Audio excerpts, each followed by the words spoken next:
final. A unique occasion, the League Cup final. And their team is short of 4 players who would otherwise have played. Tugay, arguably their best player this season, suspended. So are Short and the normal captain Flitcroft. Lucas Neal is cup-tied, so this is the shape of the side. It means a surprise inclusion in midfield for 38-year-old Mark Hughes, appearing in his 5th League Cup final. Hughes, one of 4 former Manchester United players in the Rovers lineup. Andy Cole needs victory today to complete a full set of winners' medals. Gillespie and Duff are charged with providing some service from wide positions. Virtually all of Tottenham's injury worries happily have disappeared over the course of the week. Only long-term absentees Carr and Freund and the cup-tied Dean Richards are missing. Ben Thatcher is referred to Anthony Gardner as the left-hand constituent of the usual back 3. Christian Ziger's return from knee trouble is a major plus. Anderton and Sheringham, and maybe Ledley King as well, will surely see this as a showcase for their World Cup ambitions. Introducing Tottenham Hotspur. The toss of the coin being conducted by Graham Paul, using the same 50p piece he was given before the FA Cup final 2 years ago, presented to him as a memento by the Public Library Service.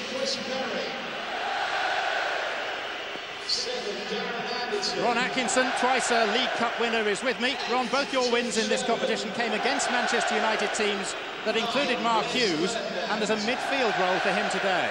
Yeah, I mean, he started off as a kid when he first went to Man United as a midfield player, but and he's played a few times for Southampton there. But that, to me, is an amazing decision. Obviously, Graham Souness is relying on his know-how, experience, and also the fact that midfield's going to be a minefield today, a very vital area, and he might just gamble on him putting some fire into this. But the spark, he can put his foot in. What about the other former Manchester United performers out there? Andy Cole, for one. Yeah, well, there's a lot relies on Andy Cole. I mean, he'll carry the goal threat from Blackburn. He hasn't scored in the last, 3 or 4 games, but give him the chance. Slide balls alongside 1 or 2 defenders there, perhaps a little bit of experience. Ben Thatcher coming back. He'll take the opportunity, and the other Man United player, of course, is the fulcrum of the Tottenham side, Teddy Sheringham. He's the one that makes everything tick. If Blackburn can subdue him, they've only got about 4 other good players to subdue, or 5 or 6. Can they do it? We're about to find out. Tottenham in yellow today, as a one-off, because their normal change kit, they lost the toss for colours today, is blue, which would clash with Blackburn's blue and white halves. Last time they played in yellow was when they won the FA Cup on a major occasion in 1982. The 42nd League Cup final, the 4th in the guise of the Worthington Cup, and the first indoor cup final ever in this country. What we surely need is a game to complement this historic occasion. Here's Poyet, and now Tim Sherwood, once Blackburn's skipper, onto Maurizio Taricco, playing as the right wing-back in this Tottenham formation. Spurs start as favourites with the bookmakers, largely because of the suspensions suffered by Blackburn and their recent absence of form. In Premiership terms, 7 defeats in their last 8 games. And that's why they're 4 points adrift of the sides above the relegation zone. Ledley King. Taricco. Cut out by David Dunn for Blackburn.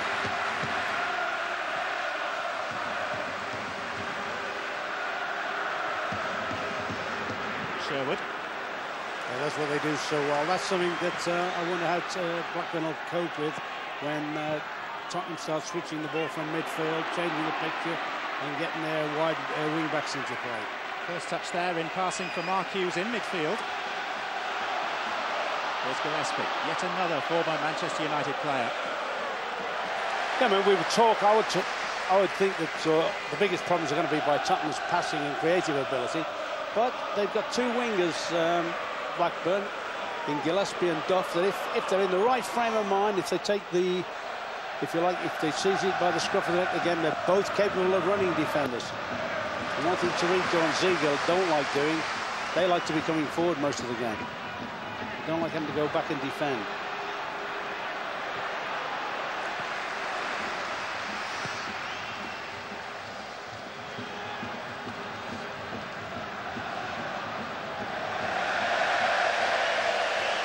Cheers for Andy Cole's header out of play. And according to that man, when he was manager of England, Cole needs 5 chances to score a goal. Wouldn't Andy Cole love to ram that down Glenn Hoddle's throat today? Hughes. Comes off Ziege. 38 and quite a bit, Mark Hughes. There's a bit of an average age in that little quartet around that area, isn't it? With Sparky and the 3 Spurs lads, Ferdinand, Sheringham and Poyet. Well, the front 2 for Tottenham today have a combined age of 71. Poyet's 34. Hughes, as we mentioned, 38.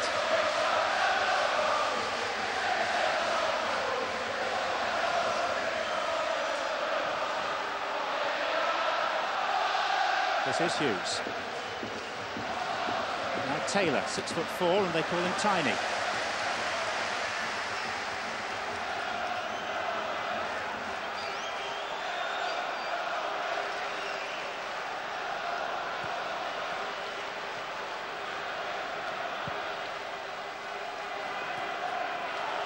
Ferdinand. Some work for the Blackburn skipper Berg to do, and the referee is quickly on the scene to give the free kick.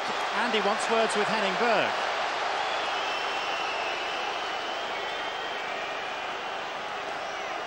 I'm not quite sure. He certainly didn't tug his shirt there, Henning Berg. I think that was a general stumble. Where Henning Berg is clever, he knows that Ferdinand is going to lose him for play, so he's making sure that his body stays strong against Ferdinand. Friedel has made the adjustments to the 2-man wall. Played in by Anderson towards Les Ferdinand at the back post. Sherwood was lurking. Oh, he's done well. Spun right round unopposed on the back stick. I actually thought when he got up for that he was going to knock it straight into Sheringham's path. I mean, if Blackburn are going to stay in the game, they've got to be well aware of Ferdinand's heading class. This is Andy Cole. In towards Janssen, just a little too long. I mean, they are hot favourites, aren't they? You can't deny that, Tottenham. But you just look through the Blackburn side. And I know Graham Souness thinks that they have been playing good football recently. That lad I particularly like, Matt Janssen. I thought when Cole joined, I thought they would be a good pairing. And they've got, as I say, they've got people in the wide areas that can do a bit. And Dunn is an exceptional talent in midfield. So they have got their own threats, but this is the threat from Tottenham. This is Ziege. 2 in the middle. Ziege tries himself. Surprised to see him have a go with his right foot, but it was far from a bad effort. Oh, I've seen him chuck those away before. And that is one of the problems that Blackburn are faced with. When they switch the ball out to the wing-backs occupy the whole width of the field. And there he cuts inside. They think they've done a bit of favour, but I've seen Ziege chuck those away before off his right side. And he is a definite threat. Somehow or other Blackburn have got to say, hey, we either detail Big Taylor to go and look after him and let's let the centre-backs do their own job, or we've got to get Keith Gillespie filling little holes there. Well, here's Damien Duff. It's not too much by way of support yet, but it's arriving now. Janssen and Cole. And Sullivan caught in 2 minds at his near post. Good work by Duff. At least there is some genuine width to Blackburn with Gillespie on the right and Duff on the left. This is Björneby's throw. Off the head of Sherwood. And out by Thatcher. And now Anderton. Poyet digging one out for Ziege, whose return to fitness could be key for Tottenham today.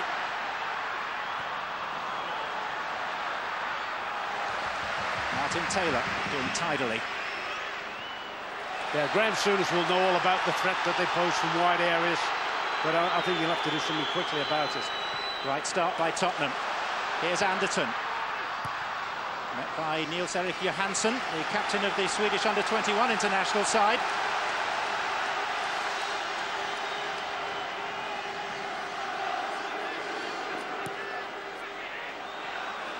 Wayward by Ziege.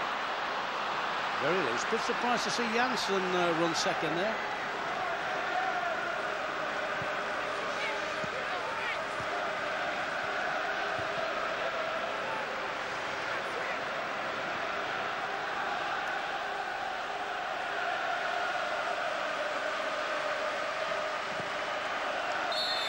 Anderson was caught there by Hughes. No mistake in the referee's message. Sparky will say that's as quick as he could have got there in a situation like that. But there's no doubt, I mean, he will put the reducer in if he gets an opportunity. Ziga. It's too long for Poyet. The reducer, Ron. Well, to limit, let's say to make Anderson run a little bit, or limp faster, or run a little bit slower. Well, we'll certainly know that he's rattled him, that's for sure. He's only scored once in his last 39 games, but that was in this competition in the quarter-final victory over Arsenal. And the strange thing about Mark Hughes, you know, he's facing the play most of the time, and you know most players are more comfortable doing that. But I've also said Mark Hughes is one of the greatest players of the last 20 years at receiving the ball with his back to goal. Perry. Johansson.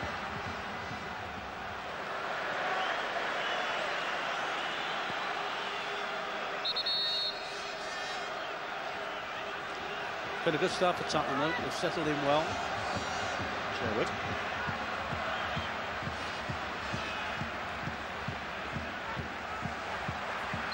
And Duff shoved in the back by Tarico.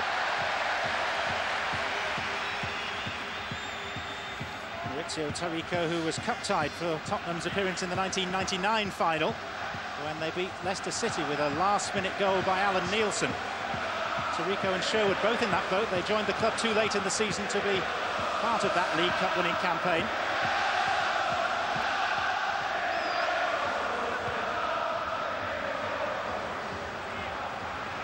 Here is Sherwood. And now Anderton. Ziga. That's some ball to Gus Poyet. Ferdinand sprinting in the middle. And Johansson in the way for Blackburn. He's done that 3 or 4 times already in the opening stage. Johansson intercepted quite dangerous-looking crosses. Now Blackburn on the counter with Matt Jansen. Cole's in the centre. That hit Perry.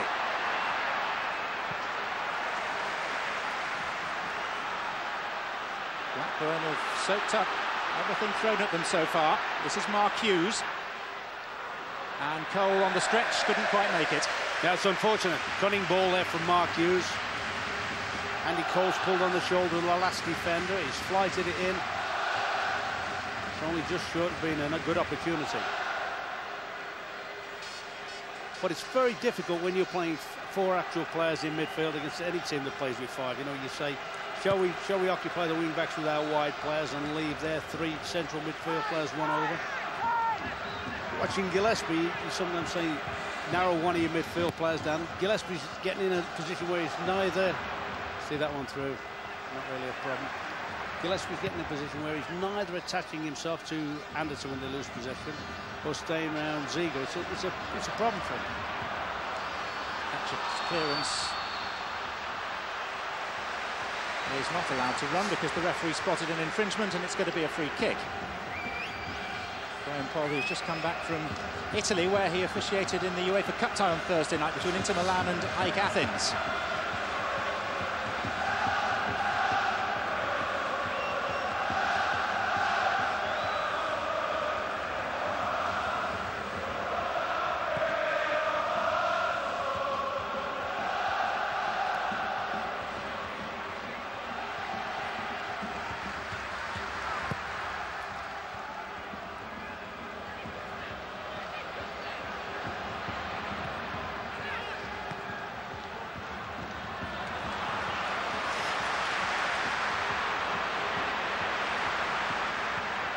Sherwood. Sheringham.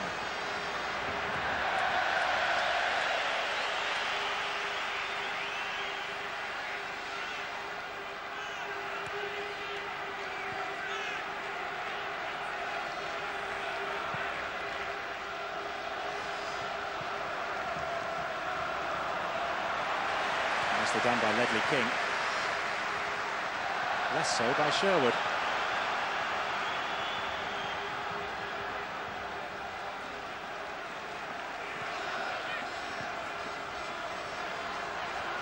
Dunn. Duff.